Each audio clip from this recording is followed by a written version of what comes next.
I pozdrav youtuberi, pozdrav pratioci kanala Alex855. Danas na recenziji imamo baterijski udarni odvijač brushless performance model sa 226 Nm obrtnog momenta. Da napomenem da performance verzija udarnog odvijača na bitove je, koliko ja znam, od kako postoji Lidl u Srbiji, prvi put bila dostupna pre neki dan i imali su priliku neki da je kupe rano ujutru, jer je veoma brzo otkupljena. Radi se o modelu PD SS AP20 LI B2. Ovo je novija verzija modela u odnosu na prošlogodišnji model koji nije bio u Srbiji, koji je imao istu oznaku, sem ovog B2 na kraju imao je oznaku A1. Uređaj dolazi bez, što je naglašeno na više mesta, bez punjača i bez baterije. Ovde piše da ima brushless motor. Preporučena baterija je minimum 4 Ah obična ili 4 Ah smart, koje nažalost još nisu dostupne u Lidlu u Srbiji. Možete koristiti i 8 Ah smart bateriju, sa njom bi možda bio učinak i najbolji. Ovde piše da je uređaj kompatibilan sa svim baterijama serije X20V Team, što znači da na nju možete staviti i bateriju od 2 Ah, s tim što to nije preporuka jer sa njom nema punu snagu i ne dobijate prave performanse uređaja.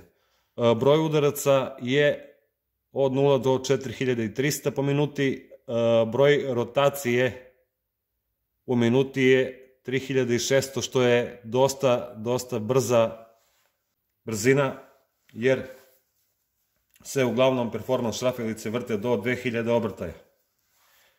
Piše još da je preporučeno odvijati šrafove do M16.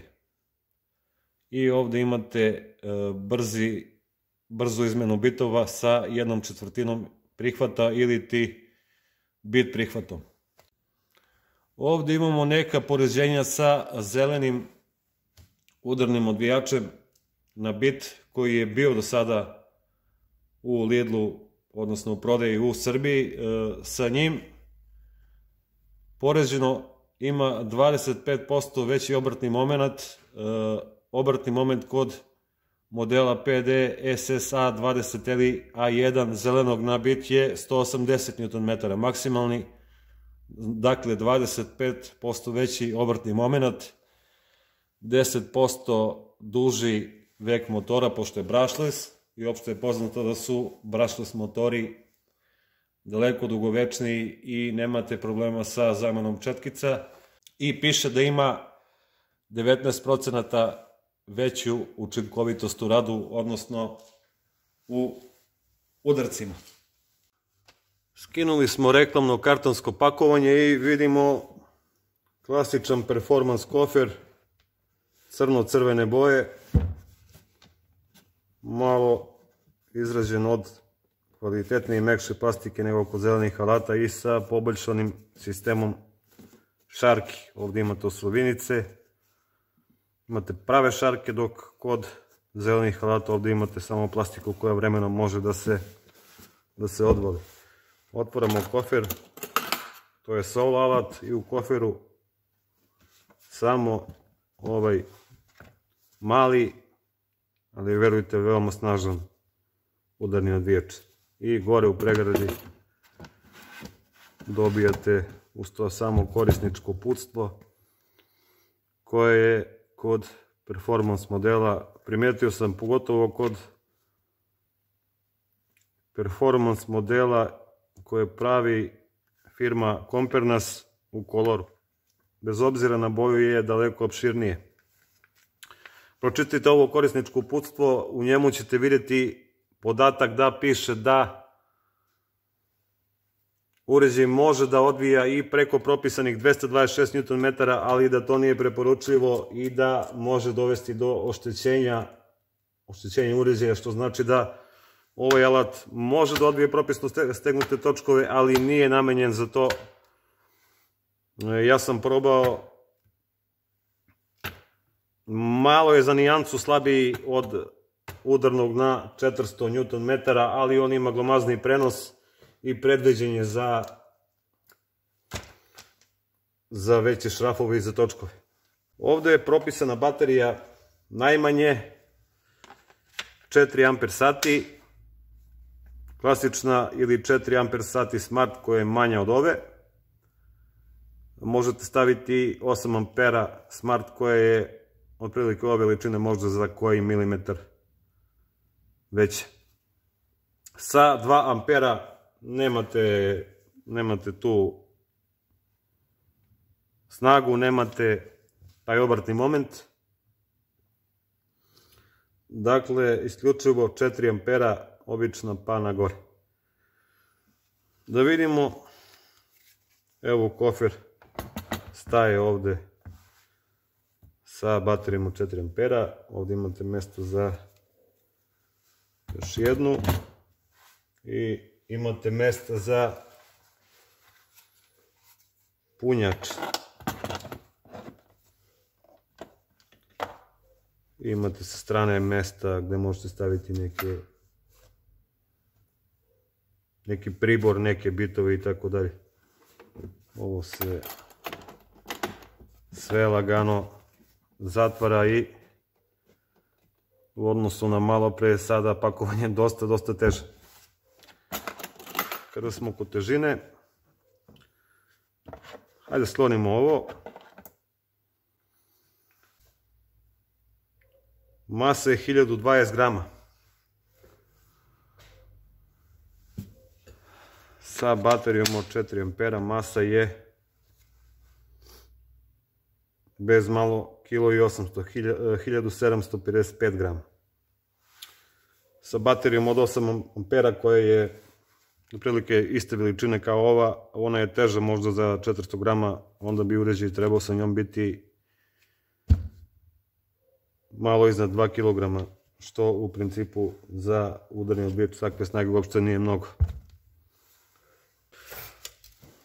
Veoma je kompaktan i u odnosu na stariji model A1 koji se nije prodavao na Balkanu, njemu je ovaj deo gore skraćen i dugačak je svega nekih 11,8-12 cm, možda bez bita. I za razliku od A1 modela, ovdje imate 4 stepena podešavanja sile udara. Imate 120, 150, 190 i 226. Kod A1 modela starijeg ste imali 3. Gumirano kućište, performance model, dosta lepo izraženo. Evo ovde piše da je proizvođač Compernas, datum proizvodnje je avgust 2021. Kako su postigli oni smanjenje ovog dela gore u odnosu na A1 model? Gledao sam na 2 ili 3 YouTube kanala, ljudi su otvarali oba, nisu bili pokvareni, otvorili su ih da bi videli razliku. Kako su postigli oni tu kompaktnost?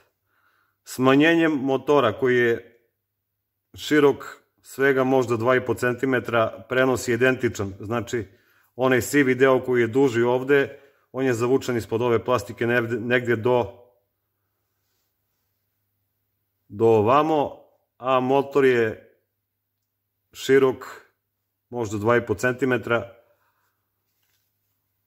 Čak se vide i namotaji koji su verovatno ovde poboljšani nisam iz elektrostruke, iz mašinske sam, ali su verovatno sa jačim namotajima i možda nešto su uradili sa polovima, dobili iz manjeg motora jaču snagu. Sad, glavna polemika se vodila na dosta recenzija oko tog Sleep moda. Šta je to? Sleep mod imaju i skuplji brendovi. To je režim za uštedu energije. Oni su napravili bauk od tog Sleep moda. U suštini, kad stavite bateriju, odaziv na prekidač ovako brzo ne reaguje. Potrebno je zadržati samo prekidač sekundu. I vidite, on radi. Dakle, to nije nikakav bauk. Ne znam što su nalazili tu manu i hvatali se za taj Sleep mod. U principu, svi mi, kada uzmemo dal akumulatorsku bušilicu, šrafilicu, barem ja, po automatizmu uvek probam. Pritisnem prekidač, pa onda šrafim ili bušim. Imate kopču za kaiš, odnosno remen na struku, koji možete po potrebi prebaciti sa kontra strane, u zavisnosti da li ga stavljate sa desne ili sa leve strane pojasa. Prihvat je bit i u odnosu na prošlogodišnji A1 model, ovo je bolje rešenje za ubacivanje i vađenje bitova. O čemu se tu radi? Evo, uzet ćemo 13 bit. Kod A1 modela, sad ne sjećam se, trebali ste uraditi nešto, da li da povučete ili da gurnete, ovde samo gurnete bit i on upada. Prilikom vađenja povučete osigurač i vadite bit napolje. Isto treba da znate da ovde ne možete da koristite bez nastavka kratak bit, jer on zabravi tamo negdje dole i vidite koliko samo viri, znači neupotrebljiv je. Vadite i stavljate nastavak, da li magnetni, da li ovaj sa držačem, i tek onda stavljate bit. I isto, nikako nemojte koristiti klasične bitove tipa, nebitno koje marke. Ovo su bitovi za šrafilicu i za bušilicu. Ovo su par-sajdovi bitovi obični, koji nisu torzijeni, koji nisu impaktni, koji su koštali 1500 dinara, a vidite koliko ima dodataka u njemu.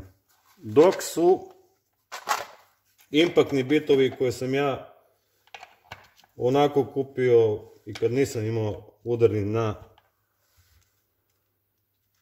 na bit, koštali 1500 dinara, s tim što kod njih ovo su znači torzivni impaktni bitovi predviđeni za udarne odbijače. Kod njih imate za istu cenu daleko manji broj bitova. Zašto? Zato što su od mnogo boljeg materijala, imaju ovde, ova zona je konstruisana, odnosno izrađena od čelika koji trpi torzivna uvijanja, koji obični bitovi ne mogu da podnesu i lome se ovde ili im se krune ove glave ovde i nije preporučljivo. Možda prilikom nekog laganog zavijanja možete uzeti krstasti šrafciger i zaviti, na primjer, neki samorezac za knauf, onda možda i može. Inače, za udarno šrafljenje isključivo impaktni bitovi. I bitno je kod udarnih odbijača na bit, dosta je bitno da izaberete pravi bit, pogotovo kod krstastog šrafcigera, odnosno zašto kažem da je to bitno? Zato što će prilikom udaraca neadekvatan bit preskakivati i može vam uništiti ovu glavu šrafa i posle morate to da zabušujete, da varite klještima.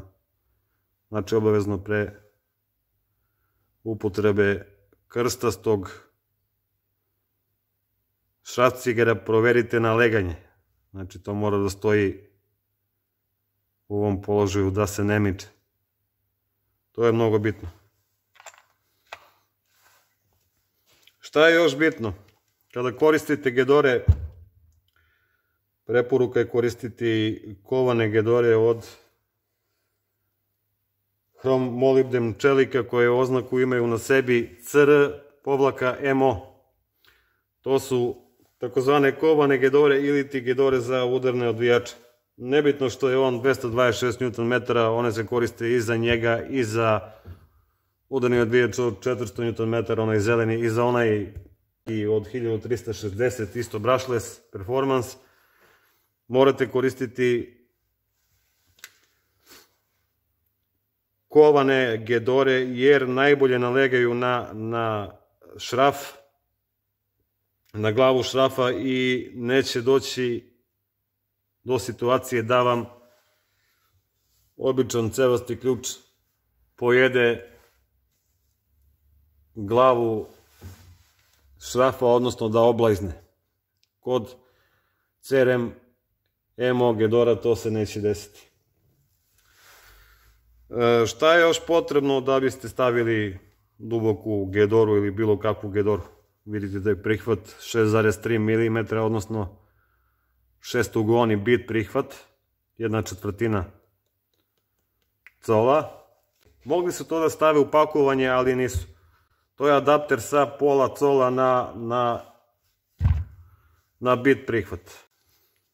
U čemu se radi? Ovo je adapter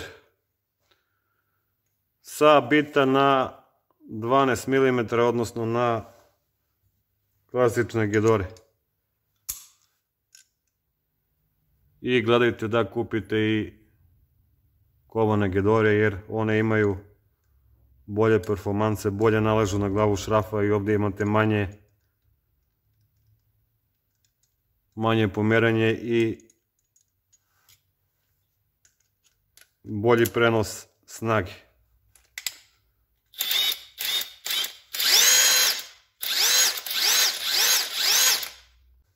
Sada, još jednu manu koju su naveli, koja po meni nije bauk, su ove LED diodice ispod brojeva za označavanje sile stezanja. Dakle, vidite, ovo ovdje je dugme za promjenu sile stezanja i samo da se ugasi ovo LED svetlo. Sada se jasno vidi. Sada sam ugasio reflektor sa kojim snimam. Inače, na jakom suncu ovo se jako teško vidi, onda morate da zaslonite šakom da biste vidjeli. U senci i po oblačnom vremenu se vidi solidno. Mogli su to malo bolje, ali bože moj. Šta treba još da znate o udarnim odvijačima? Pitate se verovatno ljudi koji su iz mehanike, automehanike, iz mašinske struke, čak i iz elektrostruke, oni kapiraju sistem rada. Ne kažem da ne znaju svi, ali princip rada udarnog odvijača je ovdje imate motor, da li brushless, ovdje je konkretno brushless, na njemu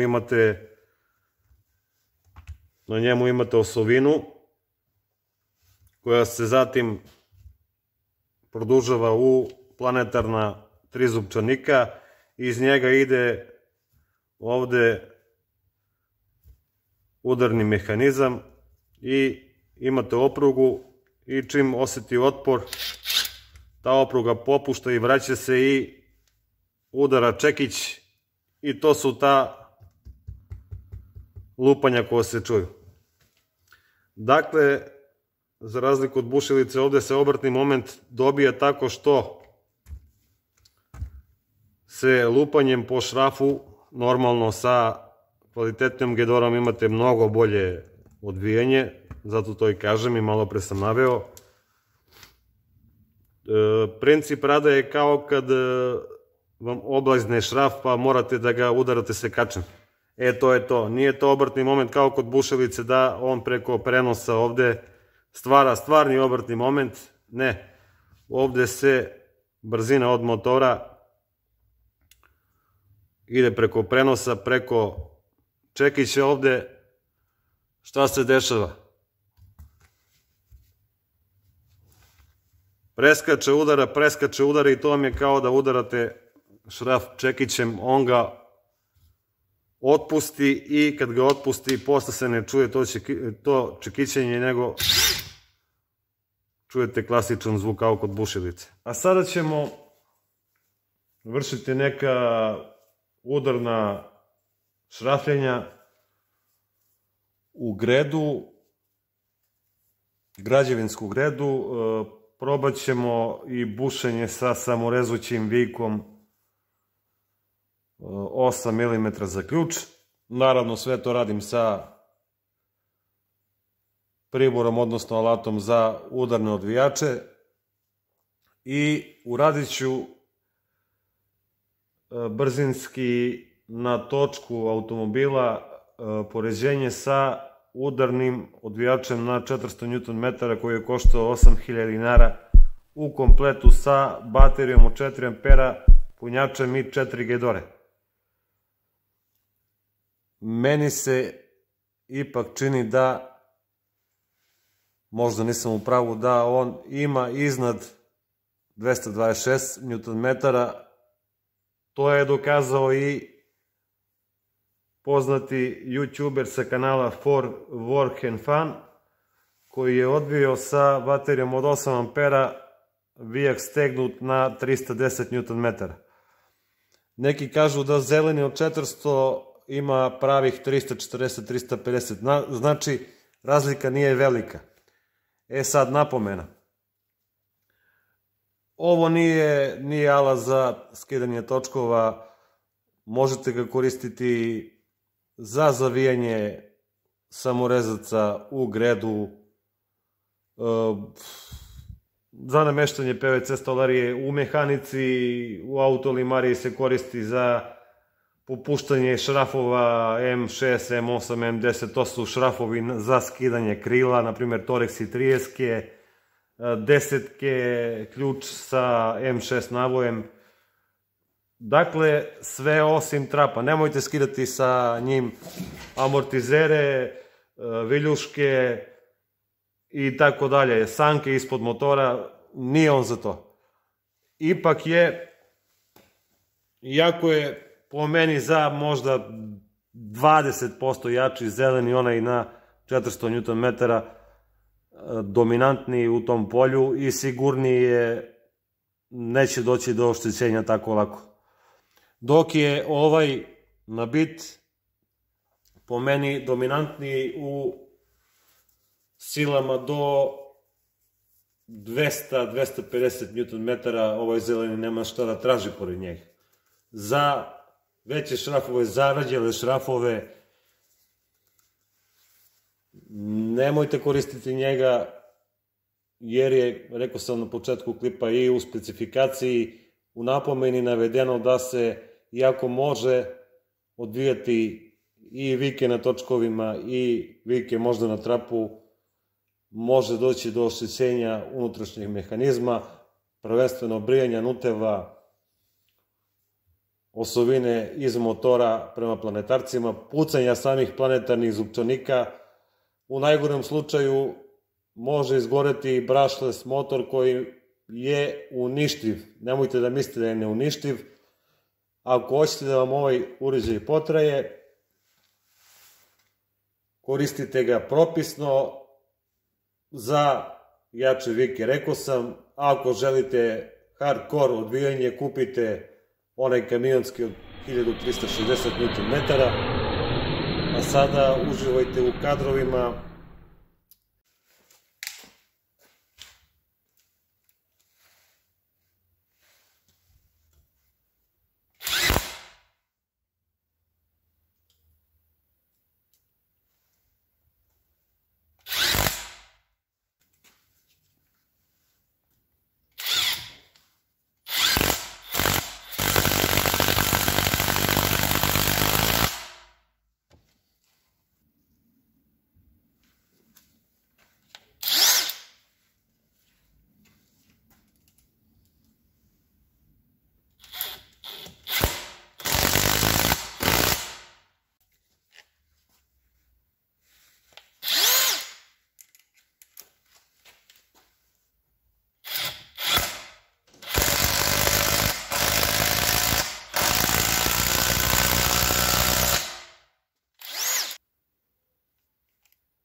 I za kraj klipa